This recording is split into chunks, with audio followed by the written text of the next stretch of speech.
അസ്സലാമു അലൈക്കും വറഹ്മത്തുള്ളാഹി. പ്രിയ സുഹൃത്തുക്കളെ, ഇന്നൊരു പ്രത്യേക സാഹചര്യത്തിലാണ് നമ്മളുള്ളത്.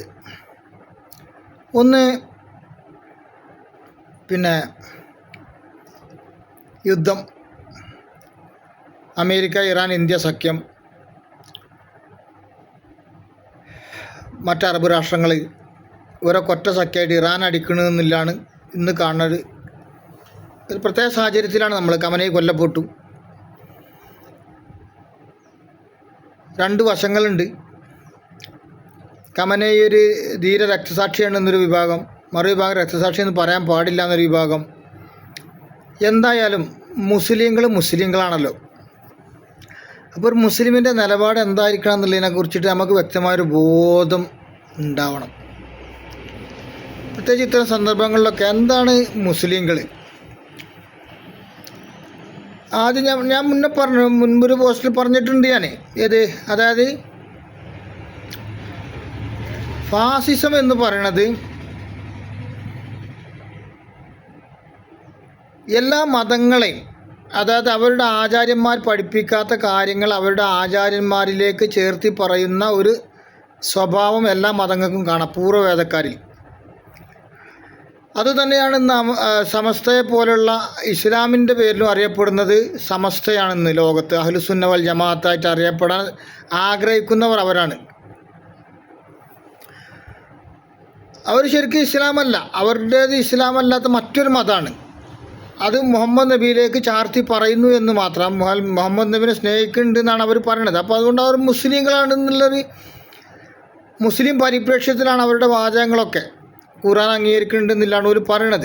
എന്തായാലും ഷഹാദത്ത് കലിമ അവർ പറയുന്നുണ്ട്. 2 ഷഹാദത്തുകളും അവർ പറയുന്നുണ്ട്, ഉച്ചരിക്കുന്നുണ്ട്. അതുകൊണ്ട് തന്നെ മുസ്ലിങ്ങളാണല്ലോ. സൂറത്ത് ഫാത്തിറിൽ ഒരു ഏകദേശം 32-ാമത്തെ ആയത്തൊക്കെ ആണെന്നാണ് എനിക്ക് ശരിയായ ഉറപ്പില്ല. എന്നാലും ഫാത്തിറിലാണ്, സൂറത്ത് ഫാത്തിറിലാണ് ഈ വാചകളിൽ. അതിൻ്റെ പൂർണ്ണരൂപം ഞാനിപ്പോൾ പറയണില്ല, എന്നാലും അതിൻ്റെ കുറച്ച് ഭാഗങ്ങളിൽ ഞാൻ പറയാം.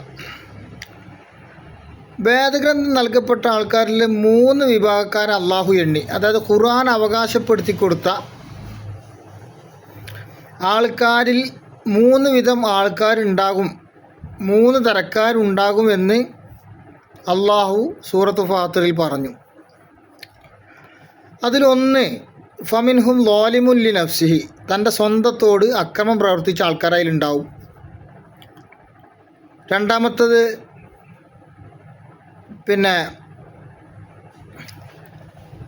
ഫമിൻഹും മുഖ്തസിദ്, അവരുടെ മധ്യ നിലപാടുള്ള ആൾക്കാരുണ്ടാവും. മൂന്നാമത്തത് അള്ളാഹിൻ്റെ അനുഗ്രഹം കൊണ്ട് മുന്നേറുന്ന ഒരു വിഭാഗവും അവരിലുണ്ടാവും.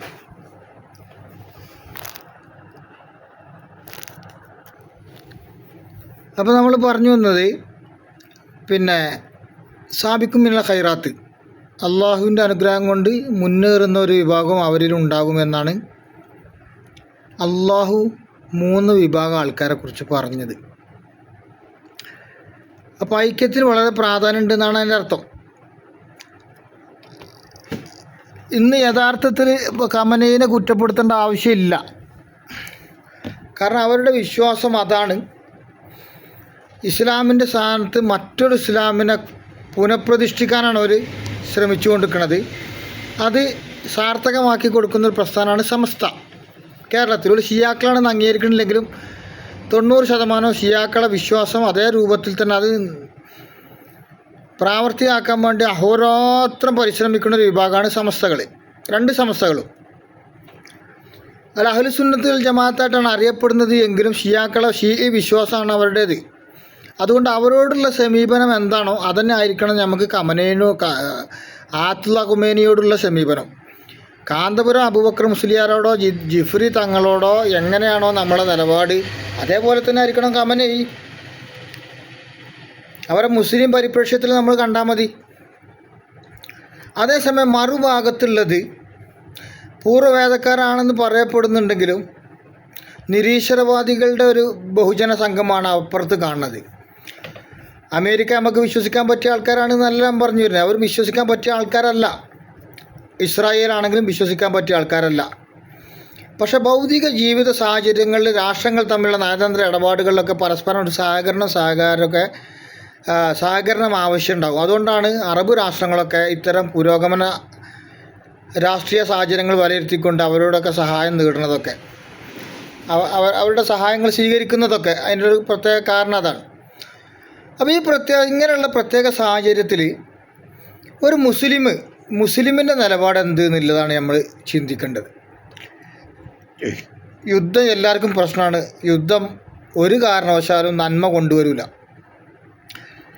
ഇപ്പോൾ ഇറാനിൽ ചെറിയ കുട്ടികളെ കൊന്നത്, പെൺകുട്ടികളെ കൊന്നത്, ഒരു തലമുറനെ നശിപ്പിക്കുകയാണ്. എത്രയോ തലമുറകളാണ് അതുകൊണ്ട് നശിപ്പിക്കപ്പെടുന്നത്. അപ്പോൾ അതുകൊണ്ട്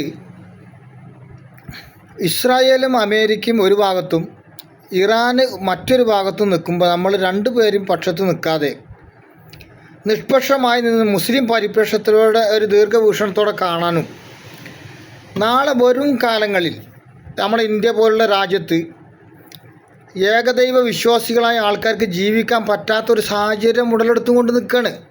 അതാണ് ഇവർ പ്രത്യേകിച്ച് ഉണ്ടാക്കിയെടുക്കുന്ന ഒരു സംസ്കാരം. മുസ്ലിങ്ങളെ യഥാർത്ഥത്തിൽ ജീവിക്കാൻ അനുവദിക്കൂല എന്ന് ശപഥം ചെയ്തു പോയ ഒരു വിഭാഗങ്ങളാണ് ആ കൂട്ടായ്മ. സമസ്തക്കാരായാലും വിസ്റ്റം ഗ്രൂപ്പായാലും വിസ്റ്റം മുജാഹിദുകളായാലും ഇവരൊന്നും ഏകദൈവത്തിൽ അധിഷ്ഠിതമായ വിശ്വാസം കൈയാളുന്ന ആളുകളുമായി സഹകരിക്കാനോ അവരെ ജീവിക്കാനോ അവരുടെ ആദർശത്തിൽ ഏത് വിധേനയും അവരുടെ ആദർശത്തിൽ മൂല്യച്യുതികൾ ഉണ്ടാക്കി അവരെ അതിൽ നിന്ന് വ്യതിചലിപ്പിക്കാനുള്ള എല്ലാ മാർഗങ്ങളും ആരാഞ്ഞുകൊണ്ടിരിക്കുന്ന ഒരു പ്രത്യേക സാഹചര്യത്തിലാണ് നമ്മൾ. ഒരു മുസ്ലിം വളരെ ജാഗ്രതയോടെ നിൽക്കണം. ജാഗ്രത മാത്രം പോരാ, പ്രതിരോധം കൂടി ഒപ്പമാണെന്നുള്ളതാണ്. ഇപ്പോൾ സൂറത്ത് ആൽ ഇമ്രാൻ്റെ അവസാനത്തെ ആയത്ത്, എല്ലാ ദിവസവും 11 ആയത്തുകൾ അള്ളാഹുവിൻ്റെ റസൂൽ ഓതാൻ പറഞ്ഞതാണ് നമ്മളോട്. അതിൻ്റെ അവസാനത്തെ ആയത്തിൽ ഇങ്ങനെ പറയുന്നു, യാ അയ്യുഹല്ലദീന ആമനു ഇസ്ബിറു വസ്വാബിറു വറാബിതു വത്തഖുല്ലാഹ ലഅല്ലക്കും തുഫ്ലിഹൂൻ. അതായത് പറഞ്ഞു വരുന്നത് എന്താ വെച്ചാൽ, സത്യവിശ്വാസികളെ അള്ളാഹ് അഭിസംബോധന ചെയ്യണം. അല്ലയോ സത്യവിശ്വാസികളെ, നിങ്ങൾ ക്ഷമയുള്ളവരാകണം, ക്ഷമയിൽ മികവുറ്റവരാവുകയും വേണം. അപ്പോൾ ക്ഷമ എന്ന് പറഞ്ഞാൽ സ്ഥിരത എന്നൊരു അർത്ഥം അതിനുണ്ട്. അപ്പോൾ ക്ഷമയിൽ സ്ഥിരത വേണം. അതാണ് സ്ബിറു വസ്വാബിറു, ക്ഷമയിൽ സ്ഥിരതയുള്ളവരാകണം. അതേസമയം വറാബിതു, നിങ്ങളെന്ത് ചെയ്യണം? പ്രതിരോധ സജ്ജരായിരിക്കുകയും ചെയ്യണം. ഇതൊരു സത്യവിശ്വാസിക്കുള്ള അള്ളാഹിൻ്റെ കൽപ്പനയാണ്, ഉപദേശമാണത്. അത് സ്വീകരിക്കണം. നമ്മൾ പ്രതിരോധ സജ്ജരായിരിക്കണം. ഏത് രീതിയിലാണ് പ്രതിരോധം വേണ്ടതെന്നില്ല നമ്മൾ ആലോചിക്കണം. ഏറ്റവും വലിയ പ്രതിരോധം നമുക്ക് ഏകനായ റബ്ബിൽ കളങ്കല്ലാതെ നിഷ്കളങ്കമായി അള്ളാഹ്ക്ക് ഇബാദത്തുകൾ എന്താണ് ഇബാദത്ത് എന്നുള്ളത്, എന്താണ് ഇലാഹ് എന്നുള്ളതും പഠിക്കുകയാണ്.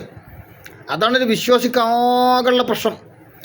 എല്ലാ മതങ്ങളും മനുഷ്യനെ സ്വതന്ത്രനാക്കിയതും മനുഷ്യനെ സ്വതന്ത്രനാക്കാൻ പണിപ്പെട്ടതും എല്ലാ ദൂതന്മാരും പണിപ്പെട്ടതൊക്കെ അതിനാണ്. അപ്പോൾ നമ്മൾ ചിന്തിക്കേണ്ടത്, ഇത്തരം ഒരു സാഹചര്യത്തിൽ പ്രതിരോധ സജ്ജരായിരിക്കാൻ പറഞ്ഞു, ക്ഷമയിൽ സ്ഥിരതയുള്ളവരാകാൻ പറഞ്ഞു, എന്നാൽ നിങ്ങൾക്ക് വിജയിക്കാമെന്നും പറഞ്ഞു. അപ്പം നമ്മളൊരു സായുധ സംഘത്തിനെ നമ്മൾ ഉണ്ടാക്കിയെടുക്കേണ്ട ആവശ്യമില്ല. കാരണം എന്താ, ഇവിടെ ആയുധം വിതരണം ചെയ്യുന്ന ആൾക്കാരൊക്കെ ഫാസിസ്റ്റുകളാണ്. SDPIക്ക് ആയുധം കിട്ടുന്നത് എവിടുന്നാ? നമ്മൾ ചിന്തിക്കേണ്ട ഒരു വിഷയമാണ്. ഇവർ കൊടുക്കാത്തവർക്ക് കിട്ടുമോ? കിട്ടില്ല. എന്നാൽ SDPIക്കാർക്ക് സ്വന്തമായ നിർമ്മാണശാല ഉണ്ടോ? ഇല്ല. പ്രത്യേകമായൊരു പുതിയ ആയുധം ഒരു കണ്ടെത്തിക്കണോ? ഇല്ല. പിന്നെ എന്തുകൊണ്ടാണ് പ്രതിരോധിക്കുക? ഇവരുണ്ടാക്കിയ ആയുധം കൊണ്ട്. എന്നാൽ ഇവർ മർമ്മപ്പെട്ട ആയുധങ്ങൾ ഏതെങ്കിലും SDPIക്കാർക്ക് കിട്ടുമോ? കിട്ടൂല. അപ്പോൾ ഇത് ശരിയായ ഈ അർത്ഥത്തിൽ മനസ്സിലാക്കിയിട്ട് വേണം നമ്മൾ എന്ത് ചെയ്യാൻ, നാം ഓരോ ചുവടും മുന്നോട്ട് വെക്കാൻ. വളരെ ശക്തമായ പ്രതിരോധം നമ്മൾ എടുത്തിട്ടുണ്ട്, മാനസികമായ പ്രതിരോധം. അതാണ് ഏറ്റവും വലുത്. അല്ലാതെ വാചോടാപ്പുണ്ടായിട്ട് കാര്യമില്ല, പദക്കസർത്തുകൾ ഉണ്ടായിട്ട് കാര്യമില്ല. അപ്പോൾ ശരിയായ അർത്ഥത്തിൽ മനസ്സിലാക്കി ഈ 3 വിഭാഗം ആൾക്കാരെ മുസ്ലിം പരിപ്രേക്ഷ്യത്തിൽ നമ്മൾ കാണണം.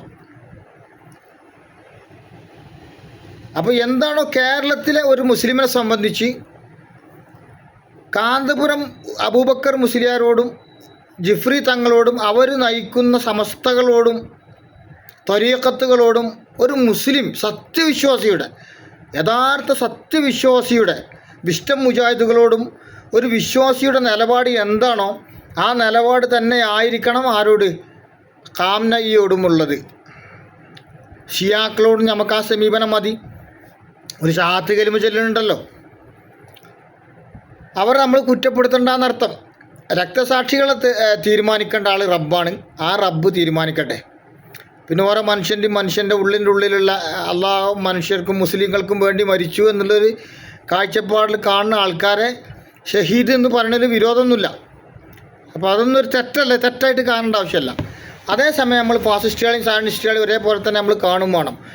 അപ്പോൾ ഈ ഒരു പ്രത്യേക സാഹചര്യത്തിൽ സമസ്തനോടുള്ള നിലപാട് എന്താണോ ഒരു സത്യവിശ്വാസിക്ക്, ആ സമസ്തനോടുള്ള നിലപാട് എങ്ങനെയാണോ നമ്മൾ കൈകാര്യം ചെയ്യുന്നത്, സംഘർഷങ്ങളില്ലാതെ പ്രയാസങ്ങളില്ലാതെ ഓരോ സാഹചര്യത്തിലും ഒരു നിരന്തരം പ്രശ്നങ്ങൾ ഉണ്ടാക്കിയതും ഗീബൽസ്യൻ തന്ത്രം പ്രയോഗിച്ച് ആദർശത്തിൽ നിന്ന് മുസ്ലിങ്ങളെ വ്യതിചലിപ്പിക്കുമ്പോഴും ഒരു മുസ്ലിം ഇതൊക്കെ മനസ്സിലാക്കി ഇവരോടുള്ള സമീപനം എങ്ങനെയാണോ ഇതന്നെ നമുക്ക് ഷിയാക്കളോടുള്ള സമീപനം. അല്ലാതെ അഹ്ലു സുന്നത്ത് വൽ ജമാഅത്ത് എന്ന് പറഞ്ഞുകൊണ്ടൊരു പ്രത്യേക വിഭാഗമായി ഷിയാക്കളിൽ നിന്ന് മാറി നിൽക്കുന്ന വിഭാഗമാണെന്ന് നമുക്ക് എന്തില്ല, നമുക്കൊരു വിശ്വാസം ഇല്ല. അപ്പോൾ ഏകനായ റബ്ബിൽ അടിയുറച്ച് വിശ്വസിക്കുന്ന ആൾക്കാർ, കളങ്കല്ലാതെ എനിക്ക് അള്ളാഹുവിനെ കണ്ടുമുട്ടണം എന്ന് ആഗ്രഹിക്കുന്ന ആളുകൾ എല്ലാ മുസ്ലിങ്ങളും ഒരുപോലെ കാണാൻ ആഗ്രഹിക്കണം. അതിൽ പല വിധത്തിലുള്ള ആൾക്കാരുണ്ടാകും. പിന്നെ അത് വലിയിട്ട് അമേരിക്കനെയും ഇസ്രായേലിനെയും സപ്പോർട്ട് ചെയ്യേണ്ട ആവശ്യമില്ല. അവരുടെ ക്രൂരത, വംശഹത്യ, ഇതൊക്കെ ഫാസിസ്റ്റുകളുടെ തന്ത്രമാണ്. മുസ്ലിങ്ങളെ ഏത് വിധേനയും അവരുടെ ആദർശത്തിൽ നിന്ന് വ്യതിചലിപ്പിക്കുകയാണ് ഇതിൻ്റെയൊക്കെ ദൗത്യം. പിന്നെ മക്കത്തേക്ക് കാരൊക്കെ കയറ്റുന്ന പണിയാണ് സമസ്തകൾക്കുള്ളത്. അത് നിങ്ങൾ ശ്രദ്ധിക്കുക. നമ്മൾ ഓരോരുത്തരും ശ്രദ്ധിക്കണം. എന്തൊക്കെ ഓതിയതാലും ഗാന്ധിജി പറഞ്ഞ പ്രത്യേകമായൊരു പ്രസ്താവന വളരെ പ്രസ്താവ്യമാണ്, വളരെ അർത്ഥവത്തായ മൂല്യവത്തായ ഒരു വാചകമാണ് ഗാന്ധിജി പറഞ്ഞു പോയത്. മഹാത്മാഗാന്ധി പറഞ്ഞു പോയത് വളരെ പ്രസക്തമായൊരു വാചന. എന്താണെന്ന് വെച്ചാൽ, സാത്താൻ്റെ ദൈവവചന പ്രഘോഷണം അതാണ് ഇന്ന് ലോകത്ത് നടക്കുന്നത്. അവരൊക്കെ മതത്തിൻ്റെ വക്താക്കളാണ്. സമസ്തയാണെങ്കിലും പൂർവ്വവേദക്കാരാണെങ്കിലും വിഷ്ടപൂജാതികളാണെങ്കിലും ഇവരൊക്കെ സാത്താൻ്റെ വചനപ്രഘോഷണം. അത് ഷെയ്ത്താൻ ഖുർആന് വായിച്ചെന്നാൽ എങ്ങനെ ഉണ്ടാവും? ഇതാണ് അർത്ഥം, ഇതാണ് അവസ്ഥ. അത് മനസ്സിലാക്കി ശരിയായ അർത്ഥത്തിൽ എല്ലാവരും തുല്യമായി കണ്ട് സമത്വ ഭാവനയോടുകൂടി നിലപാടുകൾ സ്വീകരിച്ച് പ്രതിരോധ സജ്ജരായിരിക്കുക എന്നുള്ള ഒരൊറ്റ കാര്യം മാത്രം പറയാൻ വേണ്ടിയിട്ടാണ് ഇന്ന് വന്നത്. അള്ളാഹു ഈ മഹാപ്രപഞ്ചത്തിൻ്റെ, മഹാവിസ്മയ പ്രപഞ്ചത്തിൻ്റെ സ്രഷ്ടാവ് എല്ലാ മനുഷ്യർക്കും ഹിദായത്ത് തരാൻ വേണ്ടിയിട്ട് നമ്മൾ പ്രാർത്ഥിക്കണം. നിരന്തരം പ്രാർത്ഥിച്ചു കൊണ്ടേ നിൽക്കണം ഹിദായത്ത് കിട്ടാൻ. ബാക്കിയുള്ളൊന്നും പ്രശ്നമല്ല. നമ്മളെ ജീവിത പ്രശ്നങ്ങളോ ജീവിതസന്ധികളോ പ്രതിസന്ധികളോ അല്ലെങ്കിൽ നമ്മളെ ദുരിതങ്ങളോ പ്രയാസങ്ങളോ അല്ലെങ്കിൽ കുടുംബ പ്രശ്നങ്ങളോ അതൊന്നും നമ്മളെ പ്രശ്നമല്ല. നമ്മളെ പ്രശ്നം ആദർശമാണ്, ഹിദായത്താണ്. ആ ഹിദായത്തിന് വേണ്ടി നമുക്കെല്ലാവർക്കും പ്രാർത്ഥിക്കാം. പിന്നെ പ്രത്യേകം ശ്രദ്ധിക്കേണ്ടത്, അള്ളാഹുവിൻ്റെ റസൂല് ഒരു സന്ദർഭത്തിലും ഒരു കൂട്ടപ്രാർത്ഥന നടത്തിയിട്ടില്ല. നമസ്കാരത്തിന് ശേഷമായാലും ബദർ യുദ്ധ സാഹചര്യത്തിലായാലും ബദർ യുദ്ധ വേളയിലാണെങ്കിലും ഒരു യുദ്ധത്തിൻ്റെ വേളയിൽ പോലും പ്രവാചകൻ അന്ത്യദൂതൻ മുഹമ്മദ് മുസ്തഫ സല്ലല്ലാഹു അലൈഹി വസല്ലം ഒരിക്കൽ പോലും സ്വഹാബികളെ പിന്നിൽ നിർത്തി അള്ളാഹുലേക്ക് കരങ്ങൾ ഉയർത്തി കൂട്ടപ്രാർത്ഥനയ്ക്ക് നേതൃത്വം കൊടുത്തിട്ടില്ല എന്നുള്ളത് നമ്മൾ ആലോചിക്കണം. ഓരോരുത്തരും ഒറ്റക്കൊറ്റക്ക് പ്രാർത്ഥിക്കണം. അവനാൻ്റെ ഉള്ളിലുള്ള ഈമാൻ അടിയുറപ്പിച്ച് നിർത്തിക്കൊണ്ട് നമ്മൾ പ്രാർത്ഥിക്കണം. ആ പ്രാർത്ഥനയ്ക്ക് നമ്മൾ സഹായം ചോദിക്കൽ എന്നർത്ഥമുണ്ട്, സഹായ തേട്ടം എന്നൊരർത്ഥമുണ്ട്, ആരാധന എന്നൊരർത്ഥമുണ്ട്. ഈ വൈവിധ്യങ്ങളായ അർത്ഥതലങ്ങളൊക്കെ മനസ്സിലാക്കിയിട്ട് വേണം നമ്മൾ എന്ത് ചെയ്യാൻ, ഹിദായത്തിനെ ചോദിക്കാൻ. ഹിദായത്താണ് കിട്ടേണ്ടത്, അമൂല്യമായ നിധി അതാണ്. അല്ലാഹുവേ, നീ ഞങ്ങൾക്ക് ഹിദായത്ത് നൽകണേ. വാഖിർ ദഅവാനാ അൽഹംദുലില്ലാഹി റബ്ബിൽ ആലമീൻ.